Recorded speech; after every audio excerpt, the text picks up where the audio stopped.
ತುಂಬ ಚೆನ್ನಾಗಿದ್ದೀರಾ ಅಂತ ಭಾವಿಸ್ತೀನಿ. ಹಾಯ್ ಫ್ರೆಂಡ್ಸ್, ಇವತ್ತು ನಾನು ನಿಮ್ಮ ಜೊತೆ ಶೇರ್ ಮಾಡ್ಕೊಳ್ಳೋಕ್ಕೆ ಅಂತ ಬಂದಿರೋವಂಥ ಟಾಪಿಕ್ಕು ಹೌದು, ಪ್ರೆಗ್ನೆನ್ಸಿ ರಿಲೇಟೆಡ್ ಟಾಪಿಕ್ನ ತೊಗೊಂಡು ಬಂದಿದ್ದೀನಿ. ಹೌದು, ಇವತ್ತು ನಾನು ನನ್ನ 2 ಗಂಡು ಮಕ್ಕಳ ಪ್ರೆಗ್ನೆನ್ಸಿ ಜರ್ನಿನಲ್ಲಿ ಏನೆಲ್ಲ ಆಯಿತು, ನಾನೇನೇನಂತ ಅಂದ್ಕೊಂಡಿದ್ದೆ, ಸೊ ನಾನು ನೋಡಿದ್ದು ಓದಿದ್ದು ಯಾವ ಥರ, ಬಟ್ ನನಗೆ ಎಕ್ಸ್ಪೀರಿಯೆನ್ಸ್ ಆಗಿದ್ದು ಯಾವ ಥರ ಅಂತ ನಿಮ್ಮ ಹತ್ರ ಶೇರ್ ಮಾಡ್ಕೊಳ್ಳೋದಕ್ಕೆ ಬಂದಿದ್ದೀನಿ. ನಾನು ಕೂಡ ನಿಮ್ಮಲ್ಲಿ ಒಬ್ಬಳು. ಸೊ ಗಂಡು ಮಗುನ ಹೆಣ್ಮಗುನ ಅಂತ ಯೂಟ್ಯೂಬ್ಗಳಲ್ಲಿ ತುಂಬ ಸರ್ವೆ ಮಾಡಿದ್ದೀನಿ, ಸರ್ಚ್ ಮಾಡಿದ್ದೀನಿ. ಈ ರೀತಿ ಸಿಮ್ಟಮ್ಸ್ ಇದ್ದರೆ ಹೆಣ್ಮಗು ಆಗುತ್ತೆ, ಈ ರೀತಿ ಸಿಮ್ಟಮ್ಸ್ ಇದ್ದರೆ ಗಂಡು ಮಗು ಆಗುತ್ತೆ ಅಂತ ಎಲ್ಲ ಇತ್ತು. ಸೊ ಅದೆಲ್ಲ ನೋಡಿದ್ದೀನಿ. ಬಟ್ ನನಗೆ ಸೆಕೆಂಡ್ ಬೇಬಿ ಸಿಮ್ಟಮ್ಸ್ ಬಂದು ಕಂಪ್ಲೀಟಾಗಿ ಹೆಣ್ಮಗುಗಿದ್ದು ಸಿಮ್ಟಮ್ಸೇ ಇತ್ತು. ಬಟ್ ಅಟ್ ಲಾಸ್ಟ್ ನನಗಾಗಿದ್ದು ಗಂಡು ಮಗುನೇ ಫ್ರೆಂಡ್ಸ್. ಸೊ ನಾನಿಲ್ಲಿ ನಿಮಗೆ ರಿಪೋರ್ಟ್ನ ತೋರಿಸ್ತೀನಿ. ಸೊ ಹಾರ್ಟ್ ರೇಟಲ್ಲಿ ವೇರಿಯೇಷನ್ ಇತ್ತು. ಸೊ ಜಾಸ್ತಿ ಇದ್ದರೆ ಗಂಡು ಮಗು, ಕಡಿಮೆ ಇದ್ದರೆ ಹೆಣ್ಮಗು ಅಂದರು. ಕೆಲವು ಕಡೆ ಕಡಿಮೆ ಇದ್ದರೆ ಗಂಡು ಮಗು, ಜಾಸ್ತಿ ಇದ್ದರೆ ಗಂಡು ಮಗು ಅಂತೆಲ್ಲ ಹೇಳಿದ್ರು. ಬಟ್ ಇದರಲ್ಲಿ 2 ಕೂಡ ವೇರಿಯೇಷನ್ ಇದೆ. ಬಟ್ ಆಗಿದ್ದು ಮಾತ್ರ 2 ಗಂಡೇನೆ. ಕೆಲವ್ರು ಹೇಳ್ತಾರೆ ಹೆಣ್ಮಗುಗೆ ತುಂಬ ವಾಮಿಟ್ ಆಗುತ್ತೆ, ಇನ್ನು ಕೆಲವರು ಗಂಡು ಮಗುಗೆ ತುಂಬ ವಾಮಿಟ್ ಆಗುತ್ತೆ ಅಂತ. ನನಗಿಲ್ಲಿ 2 ಮಿಕ್ಸ್ ಆಗೋಯಿತು. ನನ್ನ ದೊಡ್ಡ ಮಗನ ಪ್ರೆಗ್ನೆನ್ಸಿನಲ್ಲಿ ತುಂಬ ಅಂದರೆ ತುಂಬ ವಾಮಿಟ್ ಆಯಿತು. ಹೇಗೆ ಅಂದರೆ ನನಗೆ ನೀರು ಕೂಡ ಕುಡಿದ್ರೂ ವಾಮಿಟ್ ಆಗಿಬಿಡ್ತಾಯಿತ್ತು. ಸೊ ನನಗೆ ಫುಡ್ಡು ತುಂಬ ತಿನ್ನಬೇಕು ಅಂತ ಅನಿಸೋದು, ತಿಂದರೂ ಕೂಡ ನನಗೆ ಆಲ್ಮೋಸ್ಟ್ 2 ಮಂತ್ಸ್ಗೆ 1.5 ಮಂತ್ಗೆ ನನಗೆ ವಾಮಿಟಿಂಗ್ ಸೆನ್ಸೇಷನ್ ಸ್ಟಾರ್ಟ್ ಆಗಿದ್ದು. 7 ಮಂತ್ಸ್ವರೆಗೂ ರೆಗ್ಯುಲರಾಗಿ ವಾಮಿಟಿಂಗ್ ಆಗಿದೆ. ಸೊ ಈವನ್ 9 ಮಂತ್ಸಲ್ಲಿ ಕೂಡ ಅಪರೂಪಕ್ಕೆ ಆವಾಗವಾಗ ಆಗ್ತಾಯಿತ್ತು. ಬಟ್ ಚಿಕ್ಕ ಮಗುನಲ್ಲಿ ಒಂದೇ ಒಂದು ಸಲನೂ ಕೂಡ ನನಗೆ ವಾಮಿಟಿಂಗ್ ಸೆನ್ಸೇಷನ್ ಆಗಿಲ್ಲ. ಸೊ ಅದನ್ನು ನಿಮ್ಮ ಹತ್ರ ಶೇರ್ ಮಾಡ್ಕೋಬೇಕಾಗಿತ್ತು. ಸೊ ದೊಡ್ಡವಂದ್ರಲ್ಲಿ ತುಂಬ ನಿದ್ರೆ ಬರ್ತಾಯಿತ್ತು, ಚಿಕ್ಕವಂದ್ರಲ್ಲಿ ನಿದ್ರೆ ಬರ್ತಾ ಇರಲಿಲ್ಲ. ಈ ಥರ ಎಲ್ಲ ಕೆಲವು ಡಿಫ್ರೆಂಟ್ ವೇರಿಯೇಷನ್ ಸಿಮ್ಟಮ್ಸ್ ಎಲ್ಲ ನನಗೆ ಆಗ್ತಾಯಿತ್ತು. ಬಟ್ ನಾನೇನು ಅಂದ್ಕೊಂಡೆ, ಮೊದಲನೇ ಮಗುಗೆ ತುಂಬ ವಾಮಿಟಿಂಗ್ ಆಗಿತ್ತು ಮತ್ತು ನನಗೆ ಹೊಟ್ಟೆ ಕೂಡ ತುಂಬ ಮುಂದೆ ಬಂದಿತ್ತು. ಸೊ ಈ ಸೆಕೆಂಡ್ ಬೇಬಿನಲ್ಲಿ ಹೊಟ್ಟೆನೇ ಕಾಣಿಸ್ತಾ ಇರಲಿಲ್ಲ, ತುಂಬ ಮೇಲೆ ಹೊಟ್ಟೆ ಇತ್ತು. ಹಾಗೆ ಆ ಥರ ಎಲ್ಲ ಇದ್ದಿದ್ದರಿಂದ ನೋಡಿ ಡಿಫ್ರೆನ್ಸ್ ಆಗಿತ್ತು ಸಿಮ್ಟಮ್ಸು. ಆದರೂ ಕೂಡ 2 ಗಂಡಾಗಿದೆ. ಸೊ ಏನು ಹೋಲ್ ಟೇಲ್ಸ್ನ ನಂಬಬೇಕಾ ಬೇಡವಾ ಅನ್ನೋದೇ ನನಗೆ ಇವಾಗಿರೋ ಒಂದು ಕ್ವಶನ್ನು. ಸೊ ಅದನ್ನು ನಿಮ್ಮ ಹತ್ರ ಶೇರ್ ಮಾಡ್ಕೋಬೇಕಿತ್ತು. ಮತ್ತು ನಾನು ನಿನ್ನೆ ಒಂದು ವಿಡಿಯೋ ಶೇರ್ ಮಾಡ್ಕೊಂಡಿದ್ದೆ ಫ್ರೆಂಡ್ಸ್ ನಿಮ್ಮೆಲ್ಲರ ಜೊತೆ. So irregular periods. ಸೊ ಅದನ್ನು ನಾನು 15 ಇಯರ್ಸಿಂದ ಇರ್ರೆಗ್ಯುಲರ್ ಪೀರಿಯಡ್ಸ್ನ ಫೇಸ್ ಮಾಡ್ತಾಯಿದ್ದೆ. ಇವಾಗ 2 ಇಯರ್ಸಿಂದ ನಾನು ಮಾಡ್ಕೊಂಡಂಥ ಒಂದು ಹೋಮ್ ರೆಮಿಡಿಯಿಂದ ಇವಾಗ ಆ ಥರದ್ದು ಯಾವುದೇ ರೀತಿ ತೊಂದರೆ ಇಲ್ಲ ಅಂತ. ಬಟ್ ನಾನು ಇರ್ರೆಗ್ಯುಲರ್ ಪೀರಿಯಡಿಂದ ಪ್ರೆಗ್ನೆನ್ಸಿ ಮುಂಚೆ ಮದುವೆ ಆದಮೇಲೆ ಯಾವ ರೀತಿ ತೊಂದರೆನ ಅನುಭವಿಸ್ದೆ ಅಂತ ನಿಮ್ಮ ಹತ್ರ ನಾನು ಸ್ವಲ್ಪ ಶೇರ್ ಮಾಡ್ಕೋಬೇಕಾಗಿತ್ತು. ಫ್ರೆಂಡ್ಸ್, ನಾನು ಫೇಸ್ ಮಾಡಿದ್ದಂಥ ಸಮಸ್ಯೆಗಳು ಏನೇನಪ್ಪ ಅಂದರೆ, ಇರ್ರೆಗ್ಯುಲರ್ ಪೀರಿಯಡ್ ಇದ್ದಿದ್ದರಿಂದ ನಾನು ಮದುವೆ ಆದಮೇಲೆ ನಮಗೆ ಇಬ್ಬರು ಕೂಡ ಜಾಬ್ಗೆ ಹೋಗ್ತಿದ್ರಿಂದ ಒಂದು 2 ಇಯರ್ ಬೇಬಿ ಬೇಡ ಅಂತ ಹೇಳಿ ಪ್ಲ್ಯಾನ್ ಮಾಡಿದ್ವಿ ನಾನು ನನ್ನ ಹಸ್ಬೆಂಡು. ಬಟ್ ಅಕಸ್ಮಾತಾಗಿ ನನಗೆ ಒಂದು 3 to 5 ಟೈಮ್ಸ್ ಕನ್ಸೀವ್ ಆಗಿರ್ತೀನಿ ನಾನು. ಸೊ ಆವಾಗ ನಮಗೆ ಅಷ್ಟು ಬೇಗ ಮಗು ಬೇಡ ಅನ್ನೋದೊಂದಿರುತ್ತೆ. ಸೊ ಹಾಗಾಗಿ ನಾನು ಅಬಾರ್ಷನ್ ಟ್ಯಾಬ್ಲೆಟ್ಸ್ನ ತಗೋತೀನಿ. ಸೊ ಒಂದು 4 to 5 ಟೈಮ್ಸ್ ತಗೋತೀನಿ ನನ್ನ ದೊಡ್ಡ ಮಗ ಕನ್ಸೀವ್ ಆಗೋಕ್ಕೆ ಮುಂಚೆ. ಸೊ 4 ಟೈಮ್ಸ್ 5 ಟೈಮ್ಸ್ ನಾನು ಟ್ಯಾಬ್ಲೆಟ್ನ ತಗೊಂಡಿದ್ದರಿಂದ ಸೊ ನನಗೆ ಕೊನೆಗೆ ಮಗುನ ಮಾಡ್ಕೋಬೇಕು ಅಂತ ನಾವು ಪ್ಲ್ಯಾನ್ ಮಾಡಿದಾಗ ಕೆಲವು ಒಂದು 3 ರಿಂದ 4 ತಿಂಗಳು ನನಗೆ ಅದು ಗರ್ಭ ನಿಲ್ಲಲ್ಲ. ಸೊ ಅವಾಗ ಎಲ್ಲರೂ ಎದುರಿಸ್ತಾರೆ, ನೀನು ತುಂಬ ಟ್ಯಾಬ್ಲೆಟ್ ತೊಗೊಂಡ್ಬಿಟ್ಟಿದ್ಯಾ, ಅದು ತುಂಬ ಡೇಂಜರು. 10 ರೂಪಾಯಿ 5 ರೂಪಾಯಿ ಟ್ಯಾಬ್ಲೆಟ್ಸ್ಗೆ ಅಷ್ಟು ಪವರ್ಫುಲ್ ಇರುತ್ತೆ. ಸೊ ಇದು ಅರೌಂಡ್ 600 rupees 500 rupees ಅಂದರೆ ಎಷ್ಟು ಪವರ್ ಇರುತ್ತೆ ಅಂತ ಇಮ್ಯಾಜಿನ್ ಮಾಡ್ಕೊ. ಇದು ತುಂಬ ಗರ್ಭಕೋಶದ ಮೇಲೆ ಪ್ರಭಾವ ಬೀರಿರುತ್ತೆ, ನೀನು ಆಗೋ ಡೌಟು ಅಂತ ಎಲ್ಲ ಹೇಳಿಬಿಡ್ತಾಯಿದ್ರು. ಆಮೇಲೆ ನನಗೆ ಇನ್ನೊಂದು ಪ್ರಾಬ್ಲಮ್ ಏನಿರ್ತಾಯಿತ್ತು ಅಂತ ಹೇಳಿದ್ರೆ, ಇರ್ರೆಗ್ಯುಲರ್ ಪೀರಿಯಡ್ ಇದ್ದಿದ್ದರಿಂದ ನನಗೆ ಮದುವೆಗೆ ಮುಂಚೆಯಿಂದನೂ ನನಗೆ ಇರ್ರೆಗ್ಯುಲರ್ ಪೀರಿಯಡ್ ಇತ್ತು. ಸೊ ಸಮ್ಟೈಮ್ಸು 2 ಮಂತ್ಸು ಕೂಡ ಆಗಿದ್ದೀನಿ, 3 ಮಂತ್ಸು ಕೂಡ ನಾನು ಡೇಟ್ ಆಗಿದ್ದೀನಿ. ಆ ಥರ ಪ್ರಾಬ್ಲಮ್ ಇದ್ದಿದ್ದರಿಂದ ನಾನೇನು ಜಾಸ್ತಿ ತಲೆ ಕೆಡಿಸ್ಕೊಂಡಿರಲಿಲ್ಲ. ಸೊ ನಾನು ಲೇಟಾಗಿ ಆಗ್ಬೋದು, ಯಾವಾಗಲೂ ಲೇಟಾಗಿ ಆಗ್ತೀನಲ್ಲ ಅಂತ ಆ ಥರ ಇಗ್ನೋರ್ ಮಾಡಿ ನಾನು ಈ ಥರ ಟ್ಯಾಬ್ಲೆಟ್ ತಗೊಳ್ಳೋ ಅಂಥ ಪರಿಸ್ಥಿತಿ ಬಂದಿತ್ತು. ಸೊ ಯಾವಾಗಲೂ ಡಿಲೇ ಆಗ್ತಾ ಇದೆಯಲ್ಲ, ಇವಾಗಲೂ ಆಗಿದೆ ಅಂತ. ಸೊ ನಾವು ಪ್ರೆಗ್ನೆನ್ಸಿ ಚೆಕ್ ಮಾಡಿದಾಗ ನೆಗೆಟಿವೇ ಬರ್ತಾಯಿತ್ತು. ಸೊ ಹಾಗಾದರೆ ಡೇಟ್ ಆಗಿಬಿಡ್ತೀನಿ ಅಂತ ಅನ್ಕೋತಾ ಇದ್ದೆ. ಬಟ್ ಆ ಥರ ಆಗ್ತಾ ಸಮ್ಟೈಮ್ಸ್ ಡೇಟ್ ಆಗ್ತಿರಲಿಲ್ಲ, ಸಮ್ಟೈಮ್ಸ್ ಡೇಟ್ ಆಗಿಬಿಡ್ತಾಯಿದ್ದೆ. ಆ ಥರ ನನಗೆ ಇರ್ರೆಗ್ಯುಲರ್ ಪೀರಿಯಡ್ ಇತ್ತು. ಈ ಇರ್ರೆಗ್ಯುಲರ್ ಪೀರಿಯಡಿಂದನೇ ನಾನು ಈ ಥರ ಟ್ಯಾಬ್ಲೆಟ್ಸ್ ಜಾಸ್ತಿ ತಗೋಬೇಕಾಗಿದ್ದು. ಸೊ ಆಗ್ಬೋದು, ಇವಾಗ ಆಗ್ಬೋದು, ನಾಳೆ ಆಗ್ಬೋದು, ಇನ್ನೊಂದು 4 ದಿನಕ್ಕೆ ಆಗ್ಬೋದು ಅಂತ ಹೇಳಿದಾಗ, ಆಗ್ಬೋದು ಅಂದಾಗ ಕೆಲವು ಸಮಯ ಡೇಟ್ ಆಗಿದ್ದೀನಿ, ಇನ್ನು ಕೆಲವು ಸಮಯ ಆಗಿಲ್ಲ ಕೂಡ. ಆ ರೀತಿಯ ಪ್ರಾಬ್ಲಮ್ ಆಗಿತ್ತು. ಸೊ ನಾನು ಈ ಥರ ಪ್ರಾಬ್ಲಮ್ ಏನಾಯಿತು ಅಂದರೆ, ಜಾಸ್ತಿ ಟ್ಯಾಬ್ಲೆಟ್ನ ತೊಗೊಂಡು ಅಬಾರ್ಷನ್ ಟ್ಯಾಬ್ಲೆಟ್ಸ್ನ ತೊಗೊಂಡ್ಮೇಲೆ ನಾನು ತುಂಬ ವೆಯ್ಟ್ ಗೇನ್ ಆದೆ. ಅದು ನಾನು ನಿಮ್ಮ ಹತ್ರ ಶೇರ್ ಮಾಡ್ಕೋಬೇಕಾಗಿತ್ತು. ಸೊ ಏನು ಶೇರ್ ಮಾಡ್ಕೋಬೇಕಾಗಿತ್ತು ಅಂತ ಹೇಳಿದ್ರೆ, ನಾನೇನು ಶೇರ್ ಮಾಡ್ಕೋಬೇಕಾಗಿತ್ತು ನಿಮ್ಮ ಹತ್ರ ಅಂದರೆ, ನಾನು ಜಾಸ್ತಿ ಟ್ಯಾಬ್ಲೆಟ್ನ ಇಂಟೇಕ್ ಮಾಡಿದ್ರಿಂದ ಸೊ ನನ್ನ ಬಾಡಿನಲ್ಲಿ ತುಂಬ ವೇರಿಯೇಷನ್ ಆಯಿತು. ಹಾರ್ಮೋನ್ಸ್ ತುಂಬ ಇಂಬ್ಯಾಲೆನ್ಸ್ ಆಗ್ತು. ಸೊ ನಾನು ಅರೌಂಡ್ 50 to 54 kgs ಇಟ್ಟಿದ್ದು. ಟ್ಯಾಬ್ಲೆಟ್ಸ್ ತೊಗೊಂಡು ಆಲ್ಮೋಸ್ಟ್ ನಾನು ನನ್ನ ದೊಡ್ಡ ಮಗನ ಪ್ರೆಗ್ನೆನ್ಸಿ ಎಲ್ಲ ಆದಮೇಲೆ 50 to 53 ಇದ್ದಿದ್ದು 83ವರೆಗೂ ವೆಯ್ಟ್ ಗೇನ್ ಆಗೋಯಿತು ನನಗೆ. ಸೊ ಅಷ್ಟು 30 ವೆಯ್ಟ್ ಗೇನ್ ಆಗಲ್ಲ ಸಾಮಾನ್ಯವಾಗಿ. ಸೊ ಒಂದು 10 to 15 kg ಆಗಬೇಕು. ಬಟ್ ನಾನು ಇಲ್ಲಿ ಟ್ಯಾಬ್ಲೆಟ್ ತೊಗೊಂಡಿದ್ರಿಂದ ಈ ರೀತಿ ನನಗೆ ರಿವರ್ಸ್ ಆಗಿದ್ದು ಆ ಥರ ಆಗಿತ್ತು. ಸೊ ಆ ಥರ ತಪ್ಪು ನೀವು ಯಾರೂ ಮಾಡಬೇಡಿ. ಬೇರೆ ಏನಾದರೂ ಪ್ರಿಕಾಕ್ಷನ್ನ ತಗೋಬೇಕಾಗುತ್ತೆ. ನನಗೆ ಪ್ರಿಕಾಕ್ಷನ್ ತಗೋತಾ ಇದ್ದೆ, ಬಟ್ ನನಗೆ ರೆಗ್ಯುಲರ್ ಪೀರಿಯಡಿಂದ ನನಗೆ ಇದ್ರ ಬಗ್ಗೆ ಗೊತ್ತಾಗಲಿಲ್ಲ. ಸೊ ನನ್ನ ದೊಡ್ಡ ಬೇಬಿ ಆದಮೇಲೆ ಚಿಕ್ಕ ಬೇಬಿಗೆ ಆ ಗ್ಯಾಪಲ್ಲೂ ಕೂಡ ನನಗೆ ರೆಗ್ಯುಲರ್ ಪ್ರಾಬ್ಲಮಿಂದ ಆವಾಗಲೂ ಕೂಡ ಒಂದು 3-4 ಟೈಮ್ಸ್ ಮತ್ತೆ ಟ್ಯಾಬ್ಲೆಟ್ ತಗೊಳ್ಳೋ ಅಂಥ ಪರಿಸ್ಥಿತಿ ಬಂದಿತ್ತು. ಸೊ ನಾನು ಆಮೇಲೆ ಕೊನೆಗೆ ತುಂಬ ಸರ್ವೆ ಮಾಡಿ ಸರ್ಚ್ ಮಾಡಿ ಕೊನೆಗೆ ನಾನು ಗೂಗಲಲ್ಲೆಲ್ಲ ನೋಡಿ ತುಂಬ ಯೂಟ್ಯೂಬ್ ಸರ್ಚ್ ಎಲ್ಲ ಮಾಡಿ ಅಟ್ ಲಾಸ್ಟ್ ನನಗೆ ಗೊತ್ತಾಗಿದ್ದು ಇದು. ಬಟ್ ನಾನು ಅದು ಕಸ್ಟರ್ಡ್ ಆಯಿಲ್ ಬಂದು ನಾನು ಪೀರಿಯಡ್ಗೆ ಅಂತ ತೊಗೊಂಡಿದ್ದಲ್ಲ, ಬೇರೆ ಏನೋ ಒಂದು ರೀಸನ್ಗೆ ತೊಗೊಂಡಿದ್ದು. ಬಟ್ ಅದು ತೊಗೊಂಡ್ಮೇಲೆ ನನಗೆ ಇದು ಪೀರಿಯಡ್ ಮೇಲೆ ಪ್ರಭಾವನ ಬೀರ್ತು. ಸೊ ಕಂಟಿನ್ಯೂಸ್ ಆಗಿ ಆಗ್ತಾಯಿದ್ದೆ. ಆವಾಗ ನನಗೆ ಗೊತ್ತಾಯಿತು. ಸೊ ಅದನ್ನು ನಾನು ಇಂಟೇಕ್ ಮಾಡಿದ್ರಿಂದ ನಾನು ರೆಗ್ಯುಲರಾಗಿ ಆಗ್ತಿದ್ದೀನಿ ಅಂತ. ಸೊ ಅದಕ್ಕೋಸ್ಕರ ನಿಮ್ಮ ಜೊತೆ ಆ ಲಾಸ್ಟ್ ವೀಡಿಯೋನ ಶೇರ್ ಮಾಡ್ಕೊಂಡಿದ್ದು ಫ್ರೆಂಡ್ಸ್.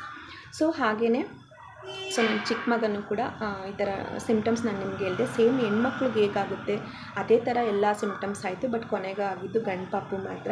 ಸೊ ನಾನು ಅವ್ರದ್ದು ಹಾರ್ಟ್ ರೇಟು ಹೇಗಿತ್ತು, ಸ್ಕ್ಯಾನಿಂಗ್ ರಿಪೋರ್ಟಲ್ಲೆಲ್ಲ ಏನಿತ್ತು ಅಂತ ತೋರಿಸ್ತೀನಿ. ಅದಕ್ಕೆ ಮುಂಚೆ ನನ್ನ ಥರ ಯಾರೂ ಕೂಡ ದಯವಿಟ್ಟು ತಪ್ಪು ಮಾಡೋಕ್ಕೆ ಹೋಗಬೇಡಿ. ಸೊ ಟ್ಯಾಬ್ಲೆಟ್ಸ್ ಯಾರೂ ಇಂಟೇಕ್ ಮಾಡಬೇಡಿ. ಇಲ್ಲ ತೀರಾ ಸಣ್ಣ ಆಗಿಬಿಡ್ತಾರೆ, ಇಲ್ಲ ತೀರಾ ದಪ್ಪ ಆಗಿಬಿಡ್ತಾರೆ. ನಾನು ಅರೌಂಡ್ 30 kgs ವೆಯ್ಟ್ ಗೇನ್ ಆಗಿದ್ದೀನಿ ಟ್ಯಾಬ್ಲೆಟ್ ತಗೊಂಡಿದ್ದರಿಂದ. ಆಮೇಲೆ ನನಗೆ ಇನ್ನೊಂದು ಏನು ಪ್ರಾಬ್ಲಮ್ ಆಗಿದ್ದು ಅಂತ ಹೇಳಿದ್ರೆ, ವೆಯ್ಟ್ ಗೇನ್ ಆಗಿದ್ದರಿಂದ ನನಗೆ ಫಸ್ಟು ಪ್ರೆಗ್ನೆಂಟಿನಲ್ಲಿ ಊಟ ತಿನ್ನಬೇಕು ಅನಿಸ್ತಾಯಿತ್ತು. ಬಟ್ ತಿಂದ್ರೂ ಅದು ಎಲ್ಲ ವಾಮಿಟಿಂಗ್ ಆಗಿ ಹೋಗ್ತಾಯಿತ್ತು. ಬಟ್ ನಾನು ಊಟ ತಿಂದಿಲ್ಲ ಅಂದ್ರೂ ಅಷ್ಟು ವಾಮಿಟಿಂಗ್ ಆದರೂ ಕೂಡ ನಾನು ವೆಯ್ಟ್ ಗೇನ್ ಆಗ್ತಾನೇ ಇದ್ದೆ.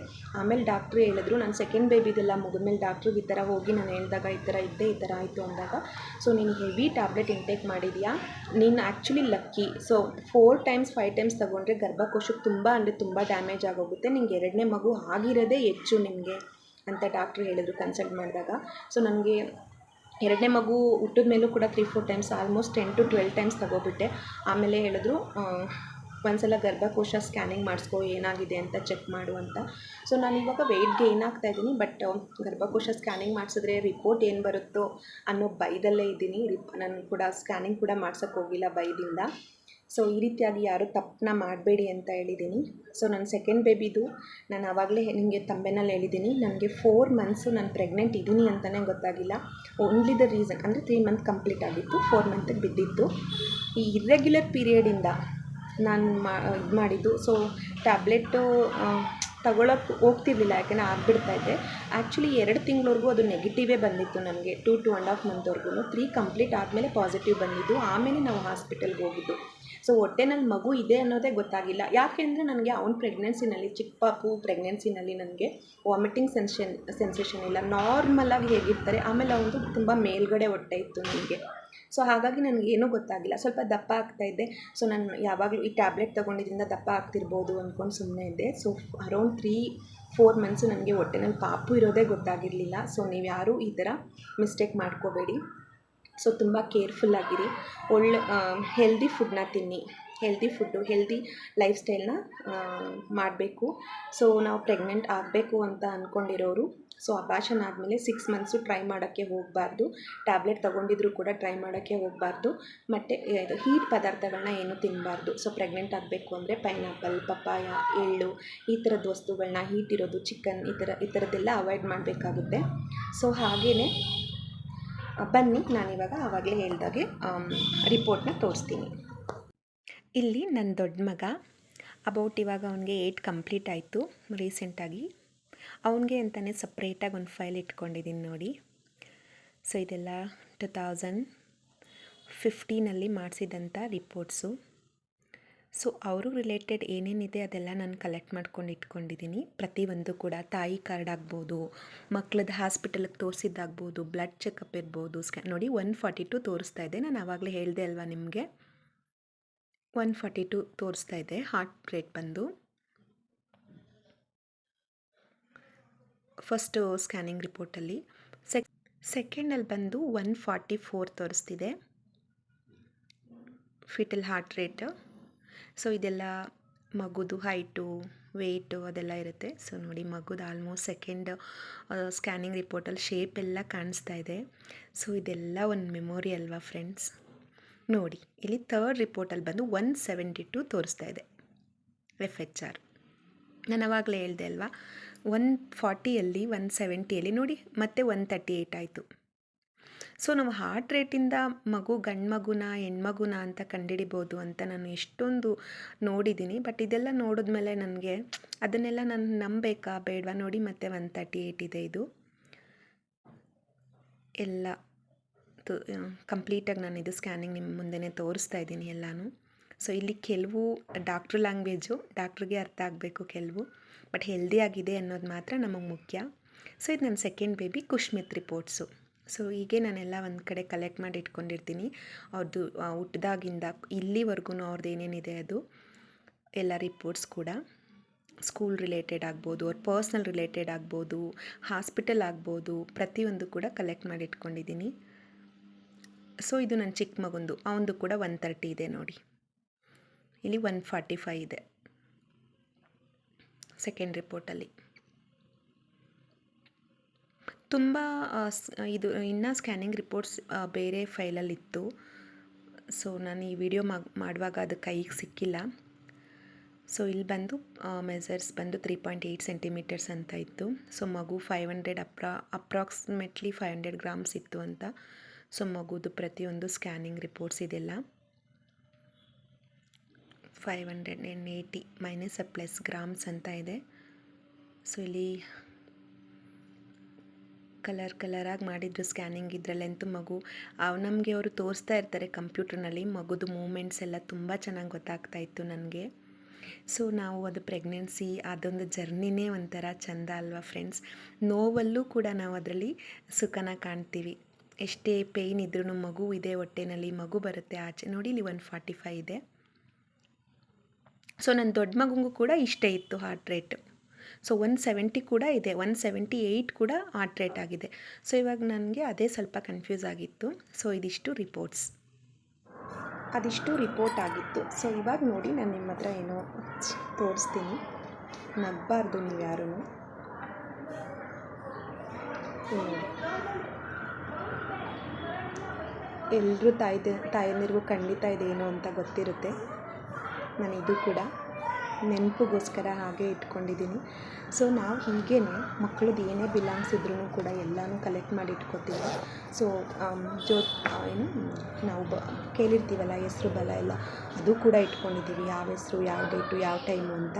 ಹಾಗೆ ನಾವು ಅವ್ರು ಚಿಕ್ಕ ಮಕ್ಕಳಲ್ಲಿ ಹಾಕಿದ್ದಂಥ ಕಾಲ್ಗೆಜ್ಜೆ, ಕೈ ಬಳೆ ಆಗ್ಬೋದು, ಸೊಂಟದ ದಾರ ಆಗ್ಬೋದು, ಮಕ್ಳಿಗೆ ಸಂಬಂಧಪಟ್ಟಿದ್ದು ಏನೇ ವಸ್ತುಗಳು, ಫಸ್ಟ್ ಹಾಕಿದ್ದು ನಾವು ಬಟ್ಟೆಗಳು, ಫಸ್ಟ್ ಹಾಕಿದ್ದಂಥ ಸ್ವೆಟರ್ಗಳು, ಅವ್ರದ್ದೆಲ್ಲ ಹಾಗೆಯೇ ಸೇವ್ ಮಾಡ್ಕೊಂಡು ಇಟ್ಕೊಂಡಿರ್ತೀವಿ. ಖುಷಿ ಆಗುತ್ತೆ ಅದನ್ನೆಲ್ಲ ನಾವು ಇವಾಗ ಓಪನ್ ಮಾಡಿ ಅದನ್ನು ಅವಾಗವಾಗ ನೋಡ್ತಾ ಇದ್ದರೆ ನಮಗೆ ತುಂಬ ಅಂದರೆ ತುಂಬ ಖುಷಿ ಆಗ್ತಾ ಇರುತ್ತೆ ಅದು.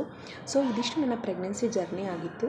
ಸೊ ನಾನು ಹೇಳೋದಷ್ಟೇ, ದಯವಿಟ್ಟು ಯಾರೂ ಟ್ಯಾಬ್ಲೆಟ್ಸ್ ತಗೋಬೇಡಿ. ಹಾಗೆಯೇ ಇರ್ರೆಗ್ಯುಲರ್ ಪೀರಿಯಡ್ ಇದ್ದರೆ ಫಸ್ಟ್ ಅದನ್ನು ಸರಿ ಮಾಡ್ಕೊಳ್ಳಿ, ಇಲ್ಲಾಂದರೆ ಈ ಥರ ಪ್ರಾಬ್ಲಮ್ಸ್ನ ಫೇಸ್ ಮಾಡಬೇಕಾಗುತ್ತೆ.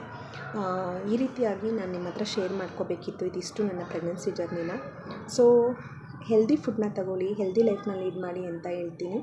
ಸೊ ಕೆಲವ್ರು ನಾನು ಮಾಡಿದ್ದ ಮಿಸ್ಟೇಕ್ನ ಯಾವತ್ತೂ ಮಾಡೋಕ್ಕೆ ಹೋಗಬೇಡಿ.